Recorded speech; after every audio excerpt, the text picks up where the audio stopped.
some of the movies. I'll connect it to, real life mob stuff, and then you can ask questions. Some of that stuff you'll know, some you won't know. Okay.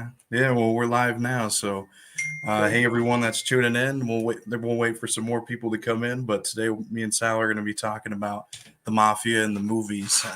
There's a lot of mob movies out there, and Sal was in the mob, so he can kind of give his perspective on them, and as well as movies that were made that the mob helped to get made. Like there's quite a few. So that's kind of what we're doing today. We're going to interact with everyone and just do another Sunday live, man. How you doing today, Sal? Well, we're doing okay.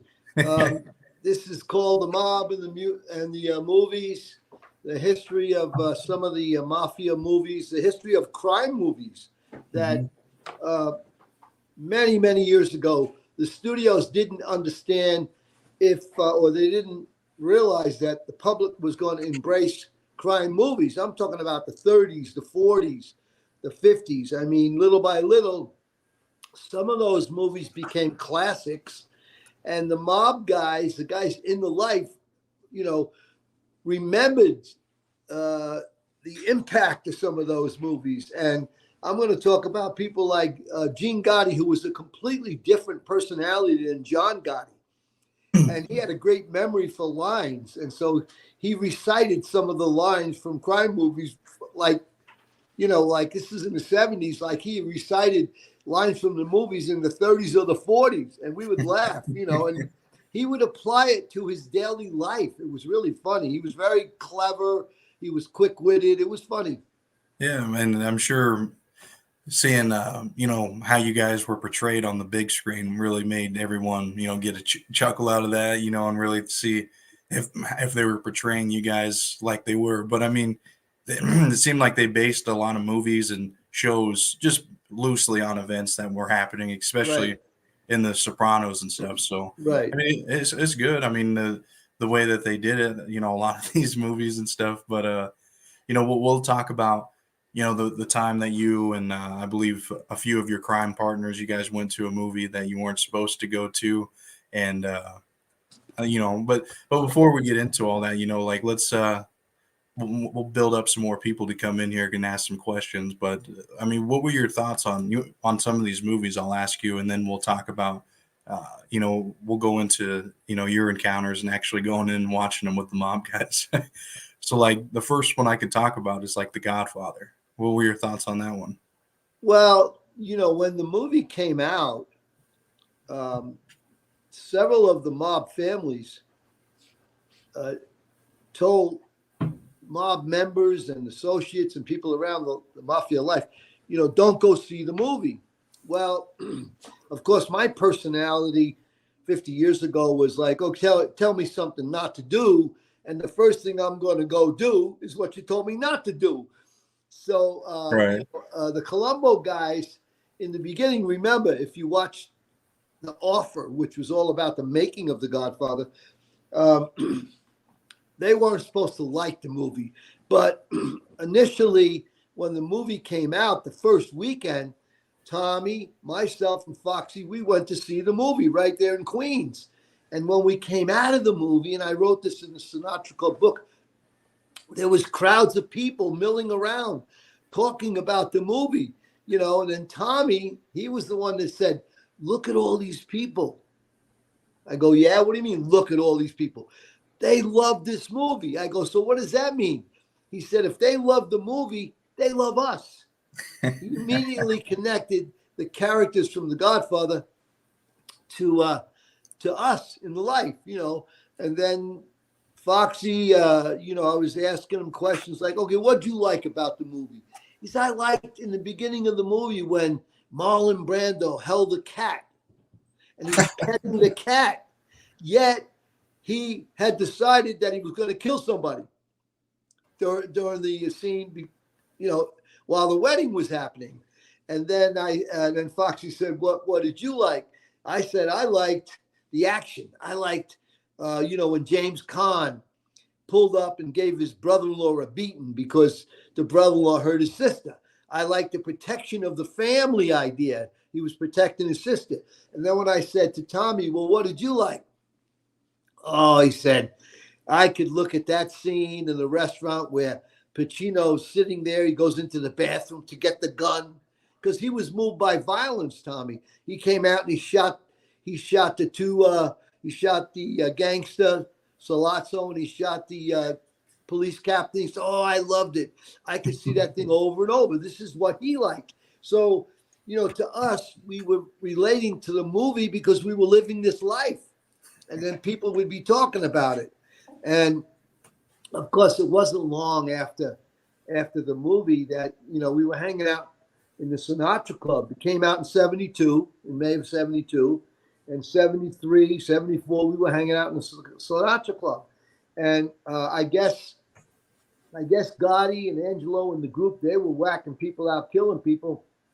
And somebody asked Gotti about a guy, like whatever his name was. And he related to the movie what James Caan said after the scene was like they were driving in a car with Richard Castellano, Clemenza. And they pulled over and they shot this guy and killed him. Clemenza got out of the car and he said to the driver, leave the gun, take the cannolis. So, I mean, that's how cold they were. They could kill somebody and he's looking to eat, Italian pastries. Well, later on in the movie, they were talking about the guy, Paulie, I guess his name was. He was dead. He was gone. And then there was a line, I guess James Caan said it. Hey, where's such and such? He said, oh, you won't be hearing from him again. Well, it wasn't long before Gotti was using that line. Hey, whatever happened to that guy from Staten Island, whoever it was? He goes, you won't be seeing him again. I mean, oh, my God, yeah. Immediately related to the scene and the lines in the movie. And this was like repetitive. I mean, Gene Gotti was a master at remembering lines from like the 1940s, 1930s, 40s. And Gene Gotti would make fun. There was a movie that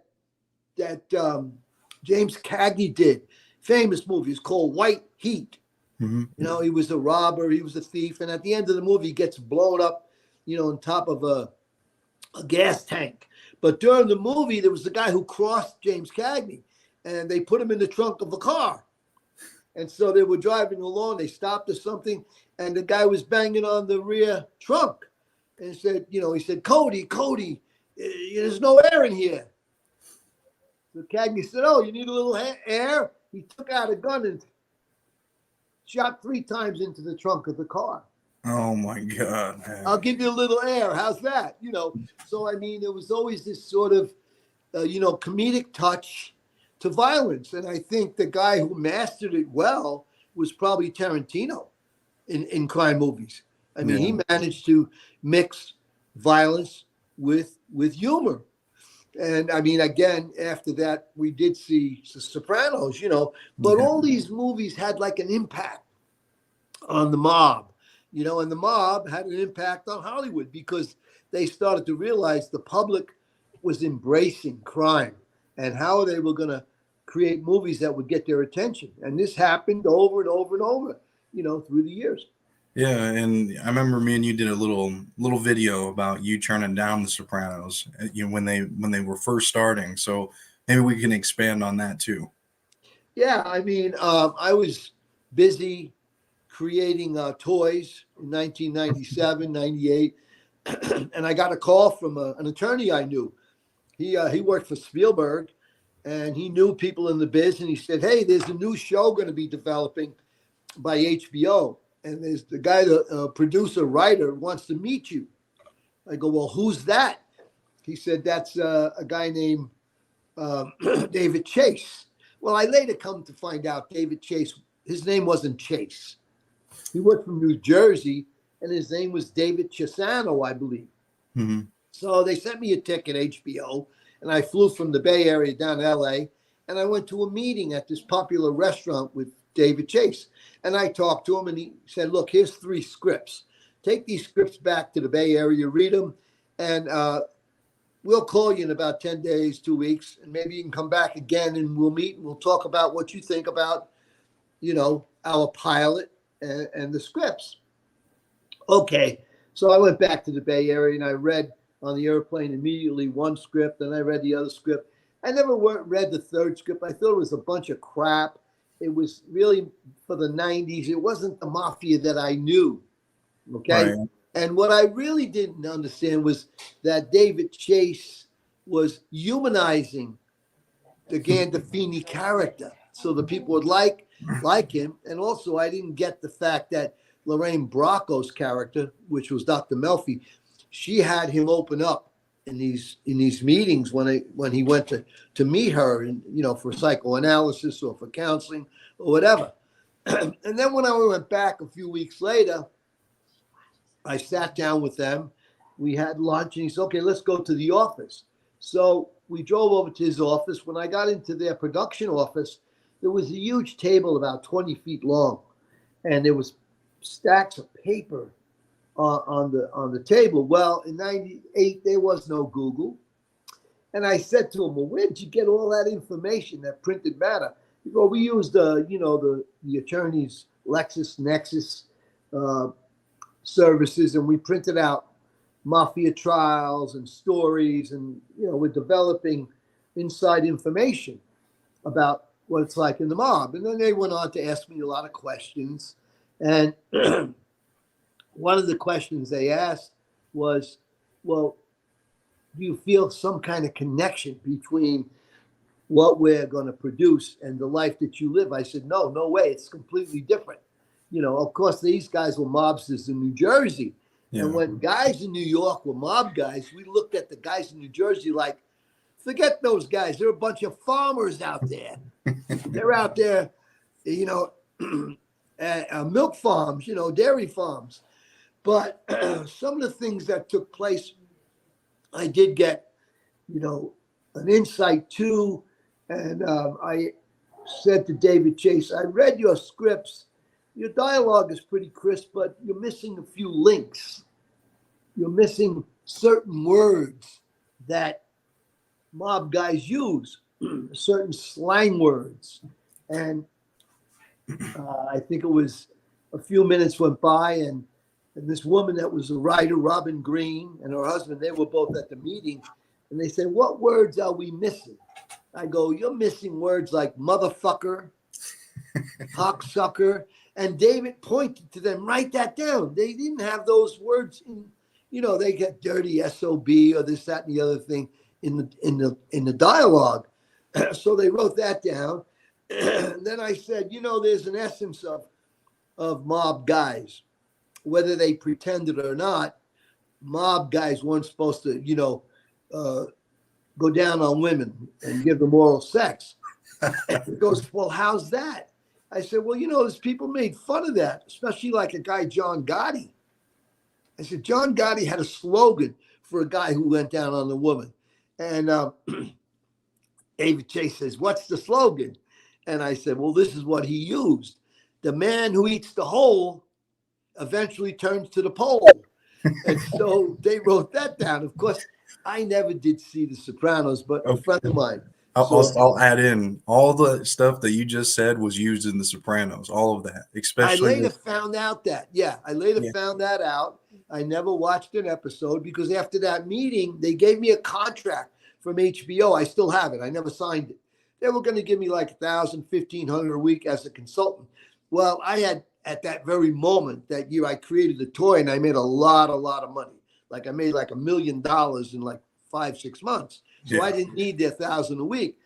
And then the woman I was with at the time, she said, "What do you think of The Sopranos?" Forget it. It won't be on, a few episodes. They'll kick it off. I had no clue how successful it was going to be. And I had a good friend who was a writer, and he used to call me up. He said, "Oh my God, you told me all those stories. They used all your lines." Yes, they did. That was a gift. They go, "Yeah, that was a gift."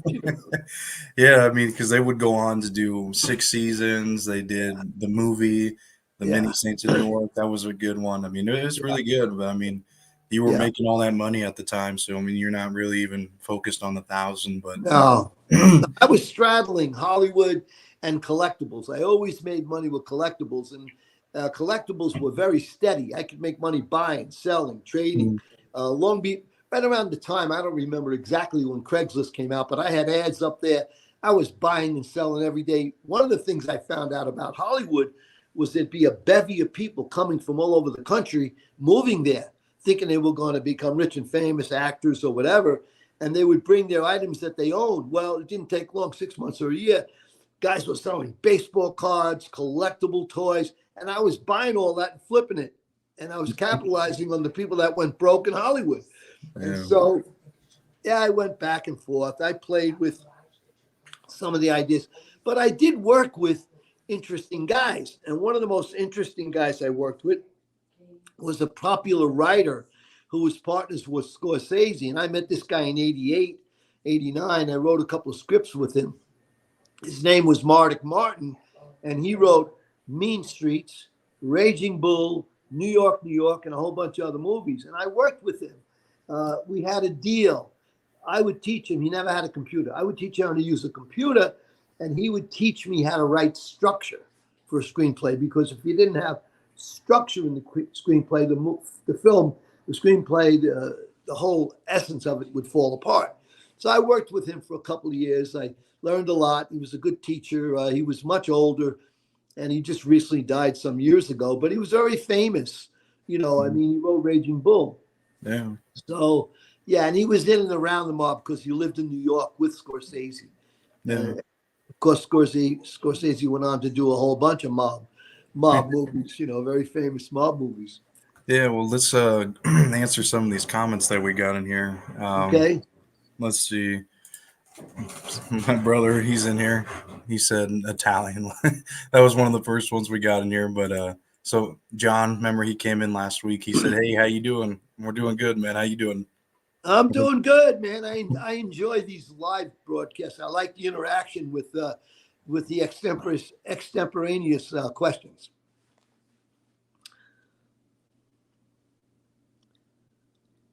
Steven. Let's see. We got wise guy. Let's see what else I can find. Let's see. Here we go. Chris, he said, Sal, are you the only former mob guy to write and direct a mob movie? I'm not sure. I think Michael Franzese was a very, very smart guy. I did spend some time with Michael some years ago promoting the American Gangster series.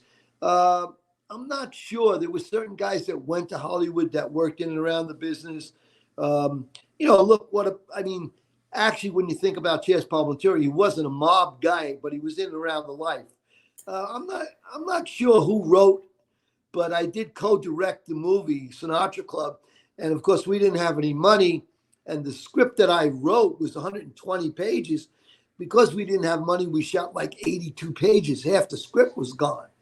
In the beginning of you know, us trying to find the money, I met with the very popular Academy Award winning director writer who wrote The Sting, and he said he liked my story. He didn't see it as a drama; he saw it as a comedy.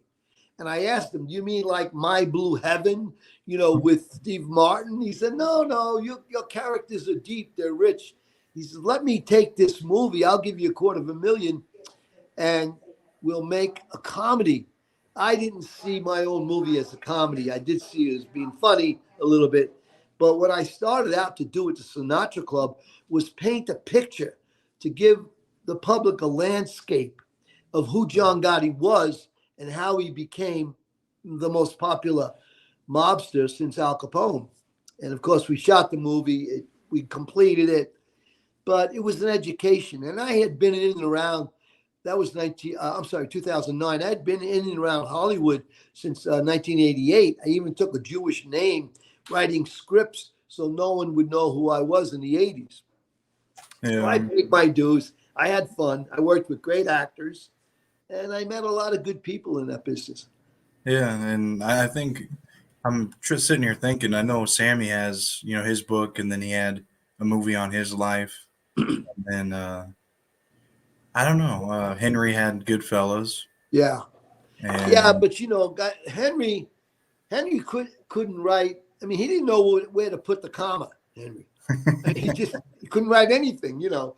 And, of course, we met in Hollywood after years and years and years. And he said, if we can write a couple of pages, I've got a company that will do a Gotti movie. So I think I told the story. It was in Sinatra Club book. We wrote 3 pages. We gave it to a producer. The producer took it to this company, and they rewrote everything. And before you know it, they went and they got the rights of the U.S. Attorney Diane Giacalone after she lost the first Gotti case. Gotti was in jail after the second case, and this was like 1992 or 3. And his attorney went there and said, "Hey, Polisi and Hill wrote a script. We didn't write the script. We wrote a treatment, and CBS wants to do this movie. So I don't want their names on anything. They can have whatever money they can get, but if they're going to make a CBS movie, I'll give them permission because I had to get permission to use Gotti's likeness. But I don't want Polisi and Hill to get any money. They're low down rats, stool pigeons, and whatever." So the guy came back, the attorney for CBS, and said, "Hey, look, we can give you so much money to Henry and I, but you can't get a credit." I said, "I don't want the credit. I want the money." Because I had a newborn baby, and they made the movie. It was a crappy movie. Diane Giacalone was actually played by what was the name again? The one that was in Goodfellas. Lorraine Bracco. She played the district attorney, U.S. attorney, and it was a crappy movie. But the movie got made, and it was called Getting Gotti. And we laughed about it, because movie of the weeks are really just trashy garbage. They're not really well written, and they only have, so much time to make the movie and so much money to put into it. And I think there was a guy who played Gotti. I don't even remember what his name was, but it wasn't a good performance. The only guy I thought that was great playing Gotti was Armin Asante for the HBO movie Gotti, which was very well done. Yeah. Well, I'm going to drop this chat link if anyone wants to come in and talk face-to-face with me and Sal. I put that link in there, and you can talk about some of your guys' favorite mob movies, or if you have any questions of Sal to see his perspective on these movies as well. So anybody who wants to come in, just click that link. I'm going to go through a few more of these comments now. Cool. Another guy said he just watched the Sinatra Club, Chris again. Yeah. Another guy said the Mean Streets movie was classic. We must have brought that up earlier. I got the original script from Marduk. He wrote it with Scorsese, and that was early. I mean, if you look at De Niro, it was early on, and they had very little money to make that movie. And it was a lot of good, a lot of good came out of that movie. De Niro sort of started to realize how important playing a gangster, a mobster, a guy in the street. And it's really been a classic, for Scorsese. And that was Martin Martin's first movie that he did. And we talked about it as we were writing. I wrote a couple of movies. We had called them, based on the first book, Sins of the Father. Martin and I wrote a couple of movies about myself and Foxy and the whole Goodfellas group and all that. And we called them On the Edge. We called them all kinds of things. But those movies were never picked up. I still have a few scripts that are really good. If there's a producer out there, we've got a great script called Ubats. And it really details my life, Foxy's life, Tommy's life. And, I worked on it for years and years. And one of these days, they find scripts in Hollywood and they make movies. That's just the way it happens. Yeah, no, I hear you, man. I'm going to go through some more of these. My dad's in here again. He said, "Better call Sal. What's up?" Oh, yes. Better call him. Yeah. This is a good movie or a good show. Good. Yeah. Another one. That's my little brother right there as well. What up? Let's see. We used, Foxy and I, we used some lines. There was a famous bank robber, God, it must have been 80 years ago. Very famous guy in the public eye. He went to jail 2 or 3 times. And when he got out of jail, he actually did a commercial for a bank. He said, put your money, because he was a bank robber, put your money in the Bank of New York or whatever the bank was. And he said, that's safe. And they did an interview with him, like, one of the networks. They said, Willie, his name was Willie Sutton, if anybody looks him up. They said, "Hey, Willie, why do you rob banks?" And That's where the money is. Yeah, and that's where it's all at, man. And then you don't have to give any to the mob guys Yeah. either. Yeah. So then every once in a while, Fox and I'd be drinking. We'd be half drunk. And I go, hey, Fox, why do you rob banks? He goes, Zubats, come on, you know, that's where the money is. So we were always reciting lines, you know, like I told you about. Gene Gotti was great. There was a 1930s movie, I guess it was with Edward G. Robinson, where he dies on the steps of a church or something. He was a mobster in New York during, I guess, Depression or whatever. And his last line is, you know, he's looking at the woman and says, could this be the end of Rico? That was his name. And so we would be at the racetrack, and Gene Gotti would lose all his money. He goes, that's it. And he'd look up and he'd say, could this be the end of Rico? That meant that it was a disaster, whatever. He was a very funny guy, great sense of humor, witty, very witty, man. He'd get into some conversation. He would recite lines in a movie. You know, that's who he was. Yeah, sounds like a pretty funny guy. Yeah, he was. We got another one. He said, what crime family was Sal around, and did he get his butt? Well, you know, I was assigned to the Colombo family when Joe Colombo got shot, and then I reported to the head of the family, the temporary head of the family, the boss, which was a guy named Joe Pegleg Brancato, and I reported to him directly. So I was with him and with Cataldo, and I was allowed to interact with the other families, but I didn't get a button with the Colombos. And after I went to jail, I came out. I didn't even want to be a made member, because what I realized was once you agreed to become a made member, you had to report to all their requests and their meetings. That was the easiest way to get killed. If you didn't show up, they'd kill you. If you did show up, they might have been ready to kill you. So once I knew that, I go, I'm going to stay away from trying to, you know, become a made member. Gotti had 3 or 4 times asked me, why don't you switch and come over with me? He wanted to get me away from Cataldo. And I told Cataldo. Cataldo went back and told him, look, hey, this guy's officially with us, the Colombos. He's not going to leave the Colombo crew for you.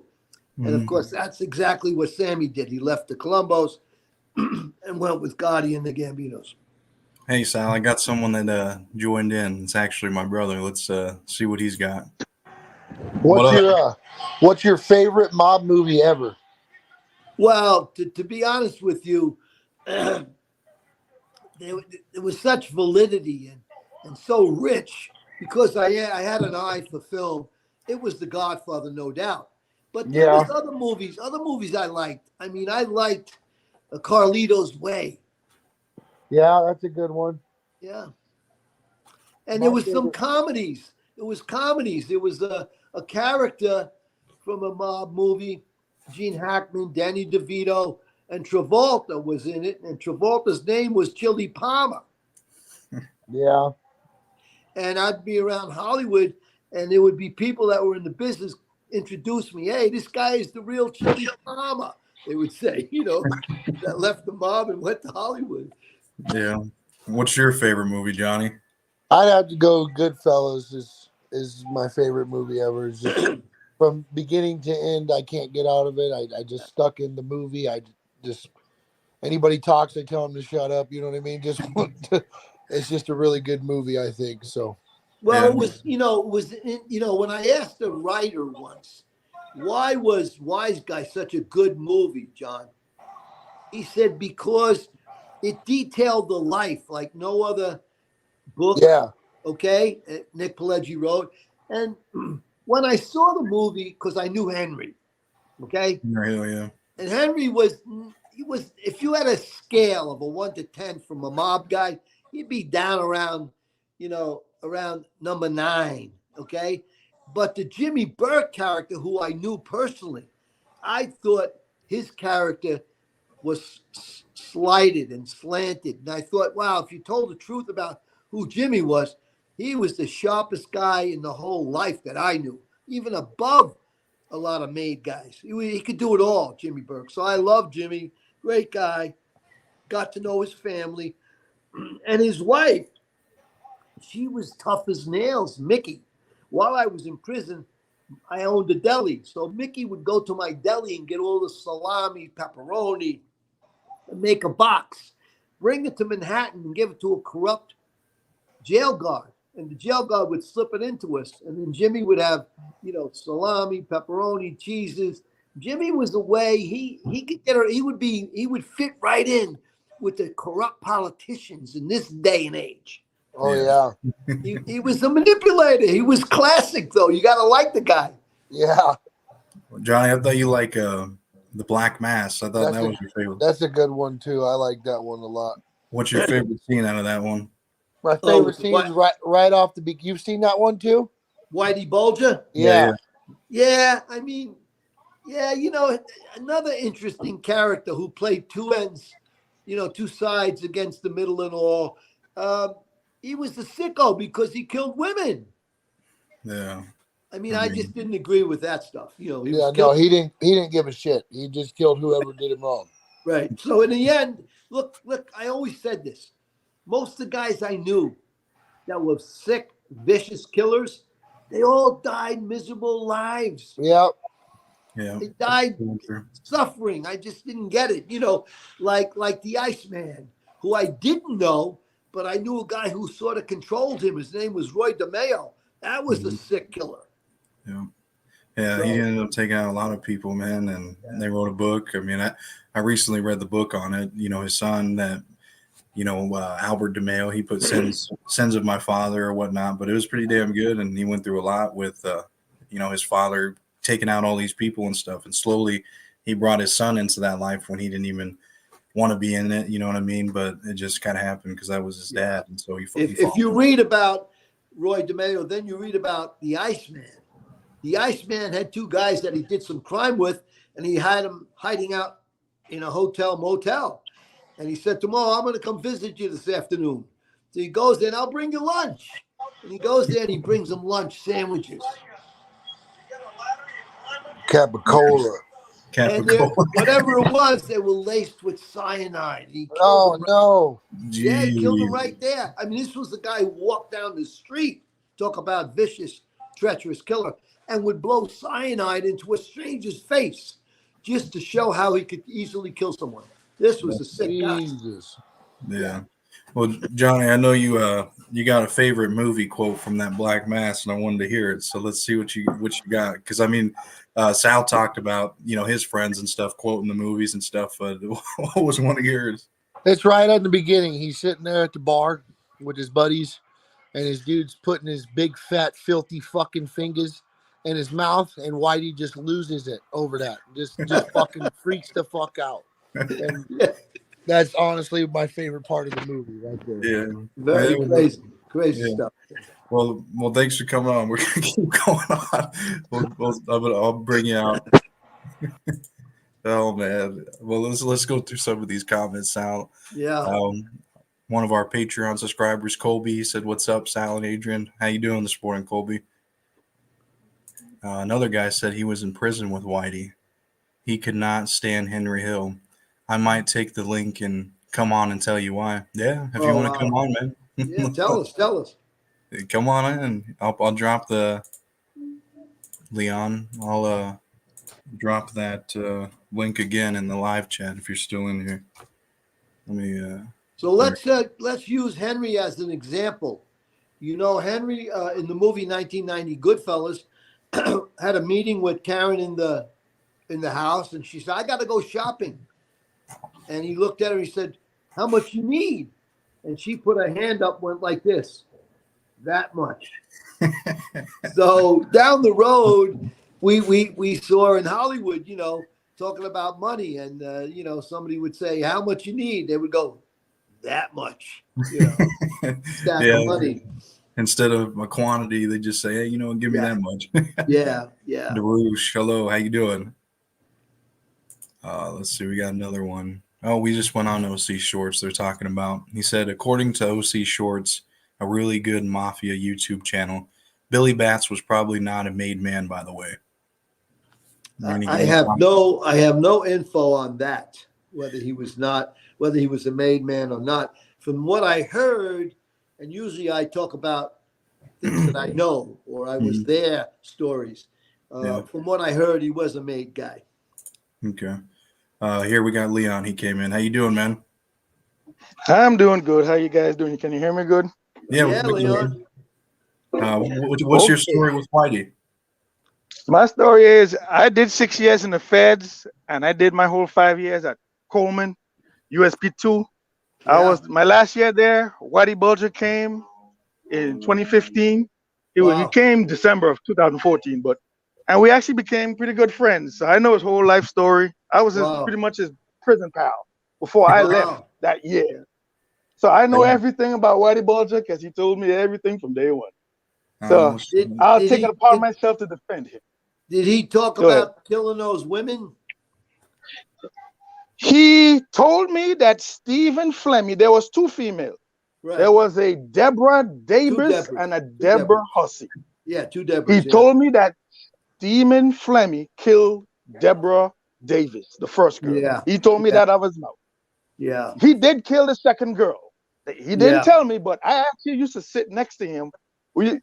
In 2015, Black Mass came out middle September. So do you imagine how many Whitey Bulger documentaries came on the TV? And I sat there right next to him and watched. Yeah. We used to watch his own documentaries. I used to, in prison, we have a radio to listen to the TV. So keep it quiet. You don't have the speaker doesn't work. You have to have a radio to listen to it. And he didn't have a radio at first. So just like I have my headphones, I used to take one end of the headphone and let him listen to his own documentary. We used to sit right next to each other. Wow. So I know everything. Yeah. Wow. I meant to come in your show. I know you've been trying to get me on your show. Yeah, come on. So, but I'm here. I say, hey, that's Leon. I did know some of the Boston guys when I was in Lewisburg, but don't forget that's 40, 45 years ago. And there was the Boston group, the Philadelphia group, and when I was in prison, I was in the room that you saw that scene in Goodfellas where Paulie was shaving the garlic. I was in that room, and what was interesting to me. What was interesting to me, Leon, and you've been in the joint, you hear stories. Guys brag about this and brag about that. Well, there was 2 guys that were older that I watched play chess for a couple of months. And I had no clue on how significant they were. And one was Chicken Phil Testa, and the other was Harry Riccobini. And when I got out in 75, they got out later, and they went and caused the bloodiest mob wars known in the country at Philadelphia. Oh my God, that was amazing what happened in Philly. So how this stuff escalates. 2 people with the Philly mob. I'm pretty sure. I don't think you'll mind me calling his name, but Steve Vento Jr. Him and his father, Steve Vento Sr., were warring with Nick Scarfo. He actually tried to break his father out of prison with a helicopter in 1986 out of Lewisburg. Right. I was cool with him. And also, I used to sit with a guy, and it's an interesting story. I'm going to tell you how this, and it was three mob guys, Whitey Bulger and this guy. He was mob affiliated, and he used to hang with the Boston guys. He told me that he actually used to sit at the table in Atlanta with Nicky Scarfo, and I don't think I'm pretty sure he was telling the truth. So, but I know what you're talking about. The Philly mobs, those are probably. Like I said, that guy was more up in Boston, but I met guys. I met mob guys. I'm sure you did, man. Yeah, through prison. And it's all changed. It's all changed. I mean, well, Coleman, it's changed. Coleman is a newer prison. It was very nice, very clean facility. It actually wasn't that bad. Actually, it's pretty laid back. Yeah, it was pretty laid back. Yeah, well, I'm sure you made a lot of connections and stuff. But no, Sal, do you got anything else you want to throw on him before we? Leon, when I left prison, I was in Lewisburg in 1974 and 5, and the funniest guy I ever met was the guy, a drug dealer called Fat Gigi Inglis, who later Chaz Palminteri used his character, and he said to me, "You are a bank robber." I go, "Yeah, I love bank robbery. It's exciting." I was 25, 26. He says, "Forget that bank robbery. Put the guns away. Go home and make an investment." I go, "Make an investment in what?" He said, "A spoon and a strainer. And mix that powder." Want to get rich? You sell drugs. Oh God, he was funny. Tell Funny me. guy. Yeah. I love hearing your stories. I'm Yeah. a big Goodfellas guy. Goodfellas is what got me into the mob stuff 30 Yeah. years ago when it came Yeah. out. And to Yeah. hear your stories about Tommy DeSimone and Yeah. Foxy and stuff, Yeah. it's just like wow. Actually was about to pop in Goodfellas Yeah. until I just saw the notification to watch your YouTube channel. Yeah, Yeah. I'm dead Yeah. serious. I'm just about to pop in Goodfellas. It's my favorite There movie, was and I'm gonna tell you. Yeah. I was gonna tell you how Waddy Bulger felt about Henry Hill, that the relationship that they had, the situation. Really? Oh. Waddy Bulger could not stand Henry Hill, and I'll tell you what. Because of that Boston college football point shaving scheme. Right. The fix. Yeah. Remember Henry Hill, 78, 79, just before the Lufthansa heist, and probably just after. I think it was Henry Hill and Mazza. I think his name was Mazza, the Philly guy. Yeah. Henry Hill was associated with. His last name was Mazza. They used to go up to Boston, and I think the two main players on the Boston college football was, I think it's Sweeney and Cunin, whatever. Right. Sweeney, and they were, point shaving. Right. Whitey was pissed off at that because he didn't know about it. And think about later on, I think one of the bookies who was in on it told him about that. So Whitey Bulger was pissed. And he actually told me that he wanted to go down to New York to confront Jimmy Burke and Henry Hill about that with his crew. And I was like, I don't know about that one, bro. Yeah. You know what I mean? You got the Paul Vario crew with the Lucchese's, and I was like, yeah. But he was pissed. That's why. Yeah. Leon, did you ever hear how that case developed? It was purely by accident. Henry was talking to Ed McDonald, who I've known for 35 years, the prosecutor. He was the guy in Goodfellas. And he just casually stated, I was doing this here. We fixed a basketball game up in Boston College. Well, Henry didn't know Ed McDonald was a BC graduate. And when he heard that, he went berserk. And he was the guy that initiated that whole case, which was really a lot of exposure. It brought a lot of exposure, and here we are 40 years later, and gambling's legal in the country. I go, oh my God. I mean, it's insane. It really is. How much shit has changed just because of that. I mean, gambling, the government wants their cut now. They want their piece of the business. Well, you should come on, get hooked up with Adrian, and we'll talk about what prison is like, because I haven't been in there 40 years, and you just left. Don't. I left there 7.5 years. Don't go to prison. How you doing? But how you doing now? It's kind of rough for me now. I've been taking like 6 months off. The only good thing is my mother left me a house and a car, and that's the only thing that keeps me from being homeless. I do security jobs. What city you in? I live in the Virgin Islands. I live in St. Thomas, U.S. Virgin Islands. Jeffrey Epstein's island is just right over there. So I told Jeffrey to make sure they're 18 years old. He wouldn't listen, but hey, whatever. Jeffrey, Jeffrey Epstein. His office was actually right above where I used to work. You got some experiences too. You got a lot. Oh yeah. Come on and tell us some stories. We'll love it. I'm trying to get actually a full Whitey Bulger documentary. I mean, the complete story. I know everything from his birth, from his mouth, to how he died, why he got shipped from Coleman to Hazleton. It was a setup. They sent him there to be killed. I know the whole story. I know everything. I would imagine. I mean, that he was instantly killed. Yeah, right when we got into that prison, and he was in a wheelchair. I would trust me. I know the whole story. What happened was he was a grumpy old man. He had grumpy. I believe he just got grumpier and grumpier. January 2015, he got into it with a nurse. He's 85. He's 80, whatever he was, 88, 89 years old, and he used to go to the infirmary. And him and the nurse got into it, and he told the nurse this. I got this from other inmates who I used to still communicate with. He told the nurse this. He's like, bitch, don't you know who I am? I can have you fucking killed. Damn. And they went crazy. They put him in the shoe for about 8 months. He was probably getting into it back and forth with them. And he was probably telling them, I had 10 FBI agents working for me back then. I'm start calling names and this and that. 'Cause that's what he was telling me when I was there with him. And Yeah. that got to the FBI because the BOP and the FBI is one. And they Yeah. was like, okay, we got somewhere. And I think he even wanted to die, honestly. He just couldn't do it. He just, he wanted to die. He was actually not a bad guy if you got to know him, man. He was actually a good person. He was like, for an 86-year-old man, he acted more like about a 60-something year old. Really? That's what impressed me with him. He stayed with the times. Yeah. He was I would take him to the club hang. I would take him to the bar. Yeah, I would have. I told him he should have came down here. They'd have never found him down here. You stay to yourself. Yeah.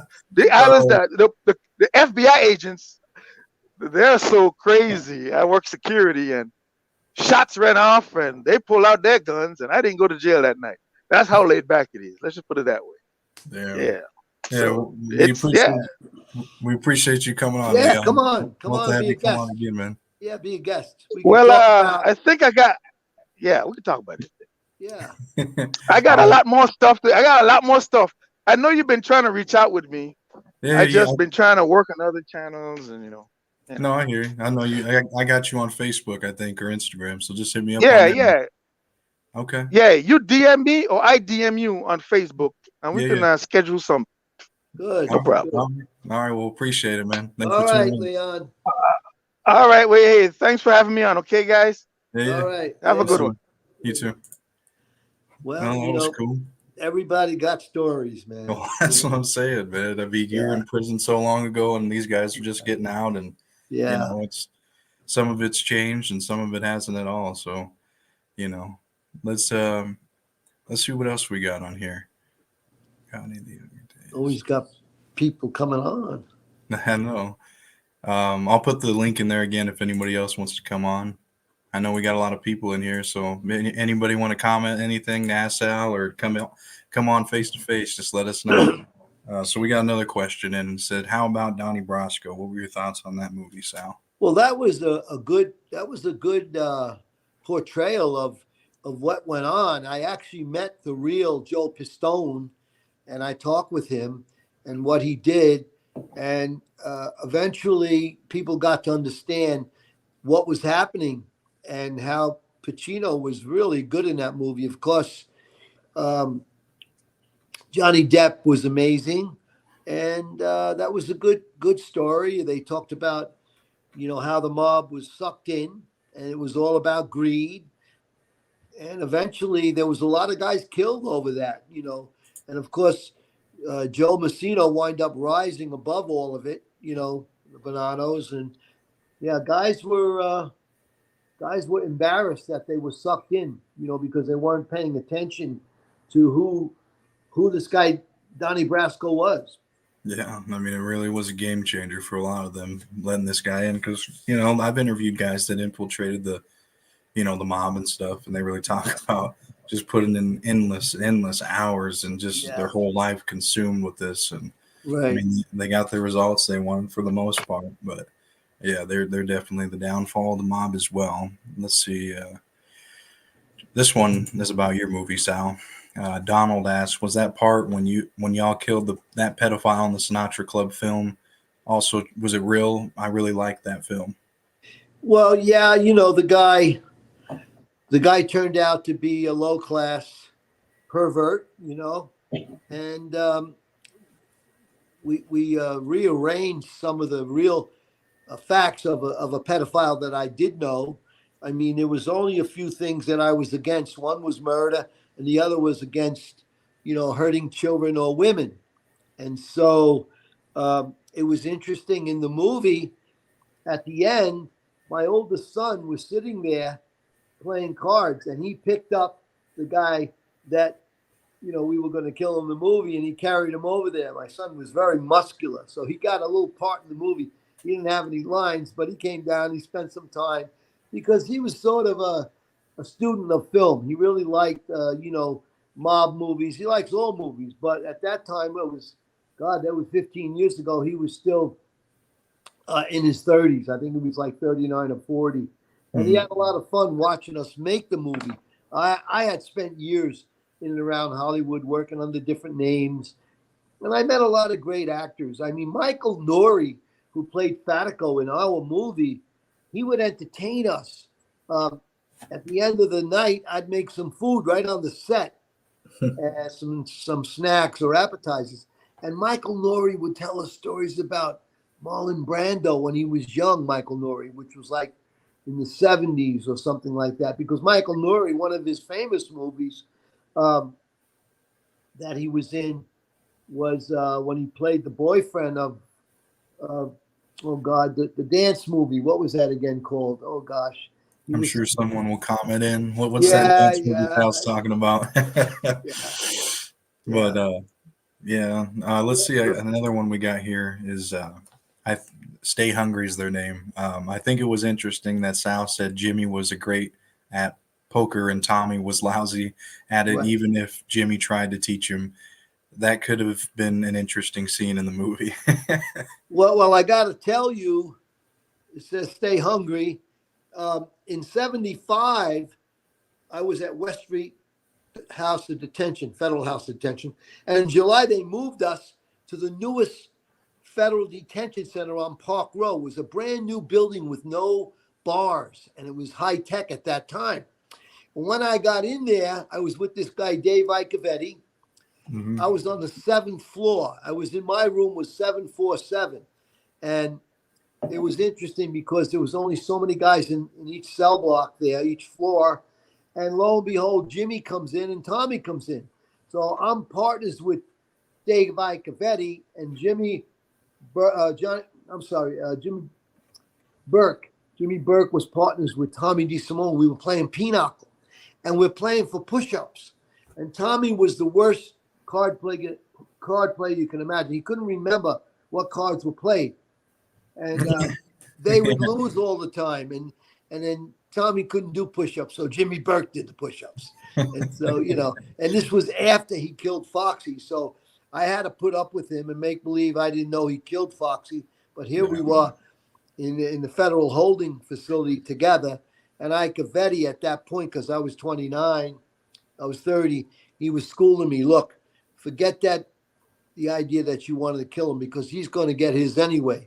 I guess Icavetti knew that Gotti had planned, to take Tommy out eventually. Because that was 75. It didn't happen for almost 3.5 years. Mm-hmm.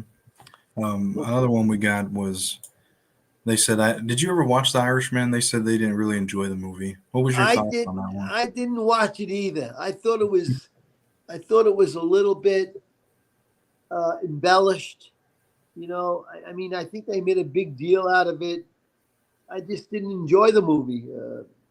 Yeah, I mean, it was, I don't know. I compared to all their other ones, in the beginning and stuff, I really enjoyed those ones. But I guess I didn't really fully, understand the whole deal on it or whatnot. But yeah, let's see. Another one we got is. And they said, stay hungry again. They said, I have a question. So Michael Francis claims drugs were unusual and that if we were into the drugs, you got killed. But it seemed like every mobster was selling drugs. Yeah, he did do a video saying that the mob was never involved with drugs. Well, there's two sides of that. And I always liked Michael because he'd always dealt with the truth. I don't think he needed to deal drugs because he was very smart. He wound up making millions and millions on, the gasoline. He circumvented the tax on gasoline. But what I will tell you is I remember a time because I was dealing drugs with Cataldo and we weren't allowed to talk about it. And it was always my contention that the heads of the families didn't want young guys dealing drugs for two reasons. One was the heads of the family were dealing drugs. They didn't want the competition. And the other was they knew the amount of money that young guys could make. And what really happened was young guys were buying the button. They were making believe they took part of a murder. And they were getting the button because they were giving these older mob guys who had no money because the gambling faded, the numbers faded, and the mob guys weren't making money the way they were like in the 50s on gambling and, other vice crime. And so what happened was guys were making believe they took part of a murder. And there was actually comedic stories like they had this guy who specialized in getting killed. And so they would set up a fake killing and they'd shoot this guy and they claimed he was dead. And they'd go back and tell the capo, oh yeah, we killed this guy. He was a rat. And that qualified him to get made. Yet, in fact, the guy wasn't killed. They just sent him off to Florida. Then they needed another guy to kill him. They brought him back and killed him again, a different family. He became an actor like he was getting killed so guys could get made until he got tired of going to Florida and they exposed him for the phony that he was. Now these guys had already taken pledges. I mean, this wasn't known to the public. This guy was a known actor that he would go make believe he got killed. Oh, yeah, who'd you kill? Oh, we killed, Louis Tomatoes. Louis Tomato. Yeah, I killed that other guy named, Johnny Jones or something. These guys weren't killed. They just had to make believe they took part in the murder and they got made and they gave the capo $200,000. So what happened was they were buying these buttons. They were buying the button, and the public didn't even know this. A lot of the mob guys didn't even know it. Yeah, but I mean, like, why would they even do that? I mean, because you think, eventually they're going to be asked, they're going to be given another piece of work, to do, go take someone else out. Where you think they didn't want to take someone's life, or was it just? No, they just didn't. They didn't have anybody to kill. It wasn't an order like go kill somebody, because in the early days, in the 70s, there wasn't that many guys that were informants, and so they just staged these murders to make believe they were proposed and they qualified to be a made guy. That was it. Okay. Another one we got is, hey, Sal, when was the last time you seen John before you testified? Well, I flipped in the fall of '84, and I did see John right around that time. I went to the Bergen to see what kind of help I could get. Maybe '85, but once I got busted for drugs, it was known he didn't want to be around anybody that was facing, a drug charge. However, he was, around Gene Gotti and John Caniglia. They had drug charges, but everybody was aware what the government was doing by 74, 75. And that's about the last time I saw him, which was only a year and a half or so before I testified at the first Gotti trial, the RICO trial. Yeah. So, when you did testify on him and stuff, he was in there. He gave you a finger, didn't he? When you were. Yeah, he made a gesture of a hand, like a gun under the table, and in those days that was pretty real. But by the time I was whisked off into the witness protection program, I was pretty quiet for a while. He was enjoying life as the head of the family, running around New York City with fancy clothes, fancy cars, 87, 88, 89, 90. Once, the new RICO charge was, he was given a new RICO charge where Sammy became the witness. It was over. John was so focused on trying to beat that case. He didn't care about anybody who went into the program. But also, by the same time, dozens of guys were flipping left and right. So nobody even knows whether half the mob flipped or they didn't flip, Yeah. We got another one. Let's see here. I think his name is Joe. Joe, my bad if I'm pronouncing it wrong. It's kind of hard to see, but he said, nice to catch you live. Doing a great job on the show, guys. Well, thank you, man. We appreciate that. Joe 67, give us a question. Yeah. Let us know what you're thinking. We'll try to answer the questions about the old and the new. Pretty interesting. Yeah, anybody got questions, throw them at us. That's what we're here for. We love doing these lives. They're pretty fun. We got one from Paul. He said, hey, Sal, didn't Foxy really have over 100 suits? What were they? Canary? How do you say that? Armani? Yeah, Armani. Yeah. Foxy loved clothing, especially shoes, because he grew up and he didn't have too many pairs of shoes. Some of them had holes in them, just like Gotti. Gotti grew up with holes in his shoes. He had a lot of leather jackets. He had this beautiful apartment that he had set up. and it was considered like, you know, it was considered like a hangout, you know, for women. And yeah, he dressed well. I remember one time in '73, I took my wife to Puerto Rico. It was in the spring, and I didn't have a white suit. He was taller than me. So I said, let me try your suit on, because we were the same size. I was over 200 pounds, and he was chesty also. And I put the suit on. I go, I got to pull him up. He said, pull it up high. So I pulled the suit up. It was all white. And he said to me, oh, you look like the plane, boss, the plane, you know. What is that supposed to be? Well, that was the show with a Spanish guy called Love Boat. Oh, okay. And in the beginning of the show, you saw this guy who dressed in a white suit, you know. And so it was a popular show at that time. And I had dark hair with a white suit. And, you know, we went to Puerto Rico and I wore the suit in the casino. It was kind of cool. You know, we were really close. We were like brothers. Yeah, we got along well. Roberto from last week, he has another question for us. He said, how was the witness protection program? Did you miss the Italian food? Well, I got to tell you that one because, you know, I had a deli, I had a pizza joint, I had a restaurant over the years, and I had this good friend who was not connected to the mob who had a chain of pizza joints in New Jersey. And I would call him and I say, hey, you know, put some Orecchio cheese in a box and some Deluso salami in a box. And he would mail me stuff to California. So I would get the right food and I could cook. I mean, I actually did a little cook show for a while. I mean, there was something on my YouTube years ago. And I did do a little gig in Vegas called Dinner with a Mobster. And we invited 100 women and they paid like $75 a head for the night. And I fed them and they drank wine and I told stories. It was kind of a cool little show I did. So I didn't miss the Italian food. I mean, I started to modify. I mean, I don't even eat pasta anymore. If I want to live to 85, 90, I make pasta for people, but I don't eat it. I stay away from it. From all that crap, yeah. Yeah. Okay, well, we're getting more questions now, so let's see. Okay, well, this one's about Mikey Scars, and I know the answer to this one. They said, thanks for answering the question. They said, did you know Mikey Scars? Have you ever talked to him lately? He's got a lot of interesting stories. He's got his own YouTube channel. I didn't know him.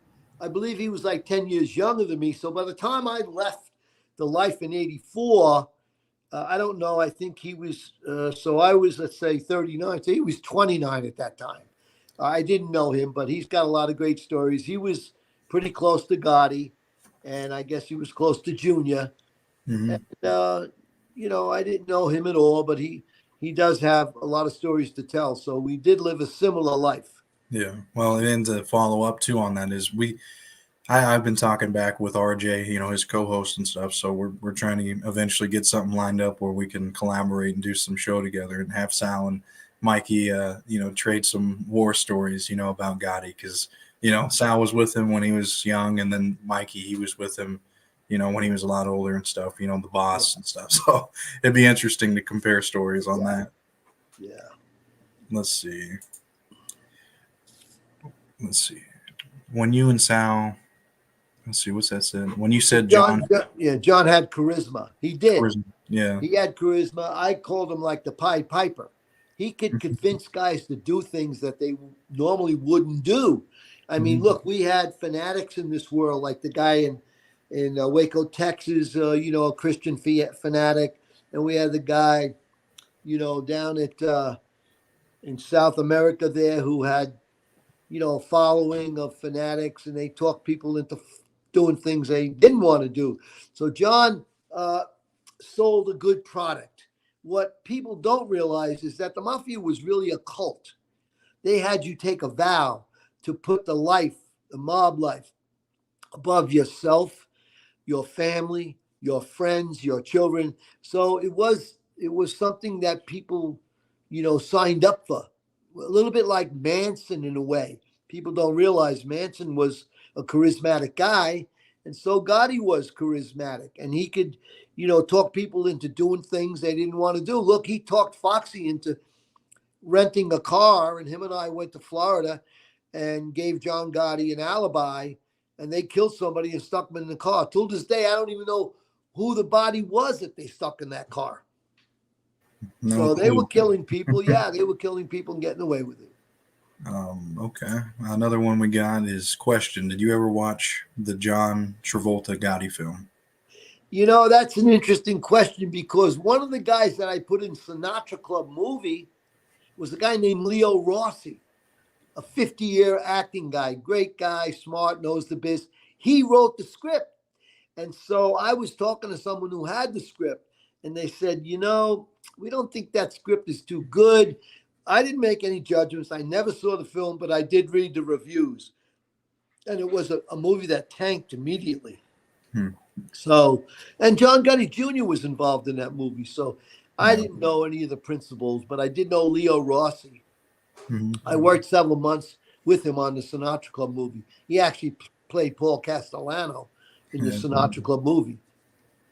Another one we got from Kevin. He said, great interviews. So did you ever meet Tommy Karate? Nope, I never met Tommy Karate, but I did hear a lot about him, that he was a vicious, vicious guy. And I heard that he's an artist.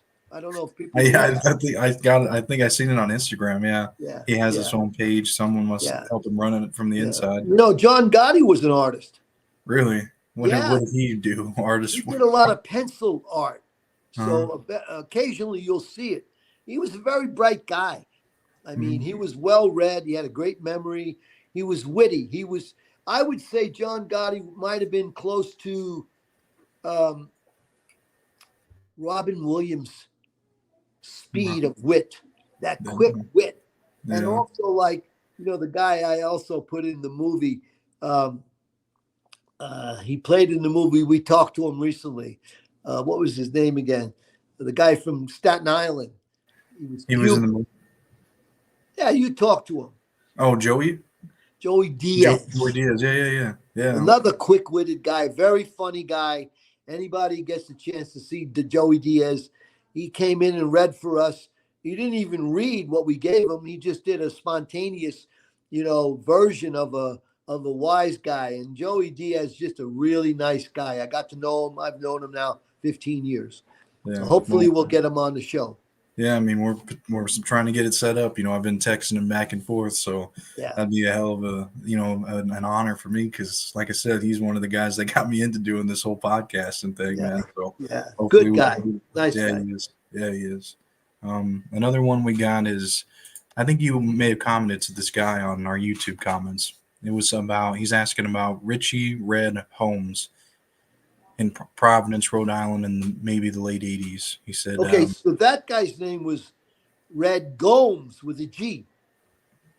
Gomes, not Holmes. Richard Red, Rhode Island Red Gomes, GNO, if you look him up.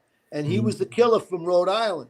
Somehow Gotti convinced him to come to Queens, and he wound up being one of Gotti's guys. I didn't know him, but I got into a real vicious fight with him one night. I gave him the beating of his life right in front of Gene Gotti in the Bergen Club, right in that club. I almost tore his ear off. He was a very rude guy.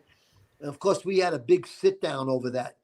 The Colombo boss came and Cataldo came, and we sat at this big table with John Gotti and Danny and Charlie Fatico and Angelo were all there.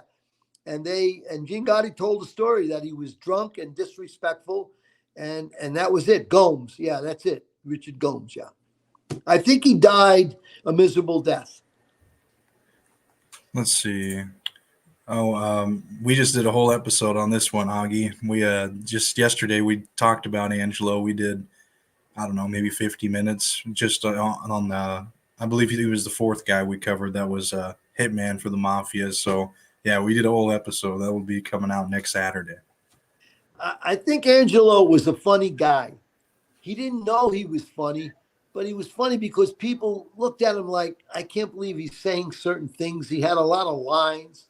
I mean, he wasn't quick-witted like Gene Gotti, but he was friends with a lot of people. And John Gotti loved him, I guess, up until maybe the time that John ascended to become the head of the Gambinos.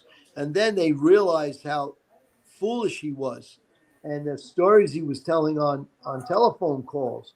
I'm trying to think of a funny story with Angelo. I guess maybe the most interesting thing was how naive he was in the street, thinking he was really sharp and witty and believing that the guy Conroy was a telephone repairman, yet in fact he was actually an undercover FBI agent. Yeah. And then they went and planted all that crap in there, man, and that's where it all came. Yeah. Leon had a question. Did you know this guy? Angelo I Spady? did not know Angelo. He was with Jimmy Burke and Paulie Vario. I did not know him at all. Let's see.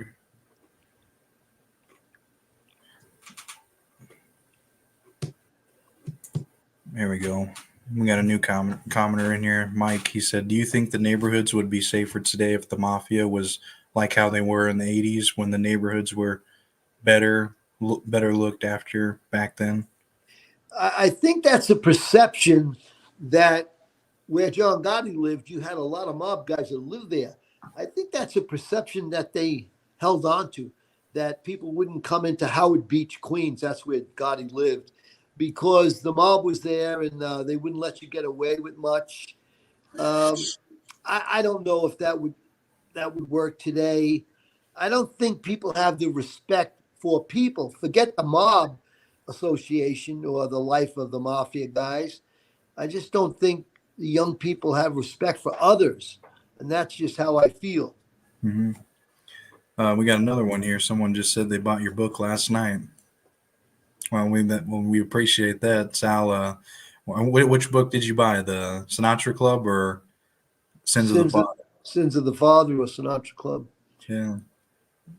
This one said, wow, that's interesting about John Gotti. Yeah, that's probably about when he was, you're talking about him being an artist. Yeah. Oh, yeah. He was clever. Look, the guy was well-read. He had an amazing memory. I mean, I played Scrabble with this guy. And one time, I bet $2,000 when he put a word down that it wasn't a word, because he was a good bluffer, too. And the word was Ken, K-E-N. Mm-hmm. And I go, you can't use names in Scrabble? He said, it's not a name. And so he said, I'll bet you, how much you want to bet? I bet you 2,000, because I was making a lot of drug money. He said, okay, get the dictionary. I looked up the word Ken, and it meant to know. Really? How do you spell it? How do you spell it? K-E-N. K-E-N, that's it. Yeah, you can't use words, names like, like a Joe. What is Joe? Joe could be a cup of coffee, okay? Yeah, that's true. So Ken meant to know. And he goes, you bot, see? You didn't know. He was a clever guy, man. Yeah, no kidding. Yeah. Do you know what this question is from Ruby Tuesday? Sal, were you ever away with Huge? How do you say that last name? No, his name was Hugh McIntosh. He was the Irish guy that was with Karma and Persico. He was with the Brooklyn group. I didn't know him, but he was a vicious killer. Damn. Okay. His name was Hugh McIntosh. H-U. How do you spell it? It's a name, Hugh, not the huge. Just Hugh. Yeah, maybe H-U-E or H. Yes. Something shit. No, H-U-H, I think it was. Yeah. Oh, okay. Roberto said Sal's an encyclopedia of the mob from the 70s to the 80s. I love these lives. Yeah, so do I. I mean, that's what I get. A lot of people say, man, you're just an encyclopedia. Well, eventually I'm going to run out of my own stories. I might tell some of the other stories. I mean, I have a friend who doesn't care about mob stories. He goes, you know what, man, you're an actual comedian. I go, stop being silly. And he says, tell me about your little kid when he was like 5 years old. And I said, my wife was waiting for new furniture. And so the guy delivers the furniture and brings it into the house. And he says, here's your invoice. You got to sign this, but you got to give me some money. Oh, I didn't know that. How much am I supposed to give? I don't remember. It was $800, $1,000. So she calls me. I'm at the car shop, the Corvette shop. So you didn't tell me you have to give the guy $800. Like, yeah, we'll go in the freezer and get the money. The freezer. In the freezer, in the refrigerator. I'd keep the money in the bird's eye peas and carrots box. The money would fit just right in the freezer, and I'd seal it up, you know. So my wife goes in there, she opens up and gets a stack of money, and she gets the $800. She brings it out to the guy who's standing outside by the truck, and she said, well, here, you better count it, $800. My little son, who's 5 years old, he's standing there, and the guy's counting the money. Truck driver. He goes, wow, you know, this money, this is cold. And so the kid looks up to him. He says, yeah, it's cold cash. My dad keeps it in the freezer. Oh my God. Yeah, I'm sure that guy's like, man, these guys are weird. This guy's a weirdo. Oh my God, that's hilarious. We got one from a new commenter. He said his name's Carlos. He said, what about Joe Frogs? I didn't know Joe Frogs. He commented another one. He said, Sal, have you ever seen the Pope of Greenwich Village? Yeah, Greenwich Village and Prizzi's Honor. Yeah, I liked Prizzi's Honor because Jack Nicholson is such a great actor. He really portrayed a great Italian guy, and so did Angelica Houston. And people didn't know it, but they had a thing going. They were lovers for years. Damn. Yeah, they did Prizzi's Honor. That was, it's a pretty good movie. Pretty good mob movie. Pope of Greenwich Village. Also good. From the person, their name is, what is it, Tube Sock? I remember earlier they were talking about they bought the book, and yeah, that's the order I got yesterday that I sent. Yeah. But they said they bought the card and the Sinatra Club. So yeah. Yeah. So We'll send you. I still got some of those cards, and I told Adrian, it was a funny story. I left New York, and my sister kept a big box of my stuff that I had stashed. And then some years ago, when I did Sinatra Club book, I went to her house in Missouri, and I found my 1963 U.S. Marine Corps graduation book in this box. And I go, what made you keep that for 50 some years? Well, you wanted to throw everything out, and I thought one day you would like it. So then in the box was the chem cards that we had in the Sinatra Club, and they're dated. They got dates on them. So then my wife said, why don't you sign them, and then we'll sell them. And then so now we're signing them. We got, I don't know, maybe we had about 15 or 20 decks. We might have a bunch, and we'll sign them and sell them. Yeah, and that on, it's in our, I'm trying to think, the video description. So if you go there, you'll see the Sinatra Club playing cards for sale and the Sinatra Club book. It's in there, and that's what Sal's talking about. These cards were played by John Gotti, Sal, in the Sinatra Club. I mean, list off a few of the names that played with these cards. Sal. I will tell you this.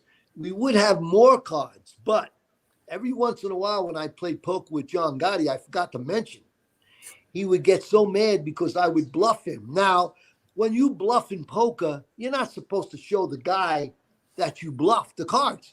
So he would have like a pair of aces. I might have a pair of deuces, and I would show the pair of deuces because I was putting a lot of money in the pot.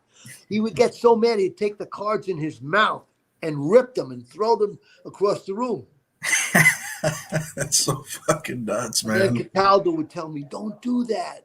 You're embarrassing John Gotti. And sometimes Gotti would wave his finger like this. He would say, Ubats, don't lose your nice ways. That was one of his lines. We got Tony, another new commenter on here. He's been following the channel for a while, but you know, I don't think this is maybe his first time on our lives. But he said, "Hey, what's up, fellas? Congratulations on your new channel. Well, we appreciate that, man." He Good. also Good. Tell your friends. We'll get more people on. Yeah.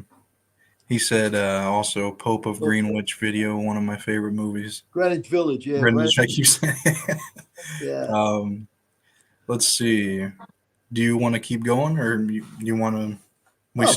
If we got questions, you know, we can let them know. In October, I'm going to be featured on a Netflix doc about Gotti.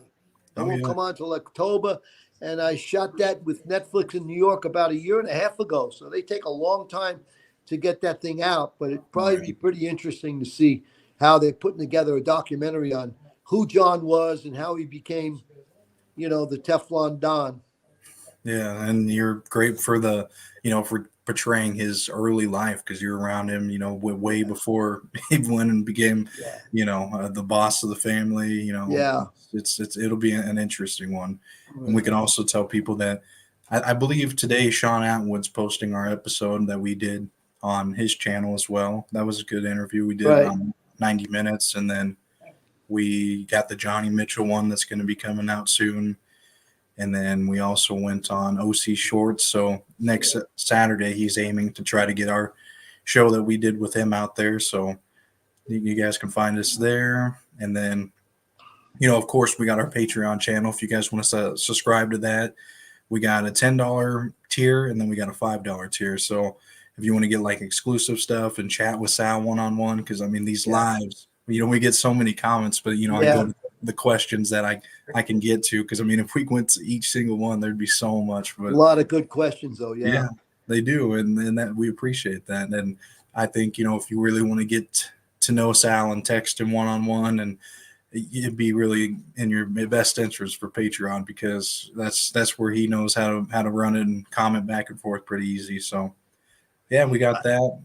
I will tell the public, I will tell our listeners, all that crazy stuff I did, that's a life ago. And 39 years ago, I left crime, never went back to it. And I think I told Adrian that soon we're going to start covering some other stuff. I mean, I have a passion to talk about murders in America, because we have more murders now. In July, we surpassed all the murders from 2022. So the public should understand murder is an epidemic in this country. And soon we'll start covering some of the cases that I think are interesting. It used to be women didn't commit murders. Now they're killing their husbands left and right.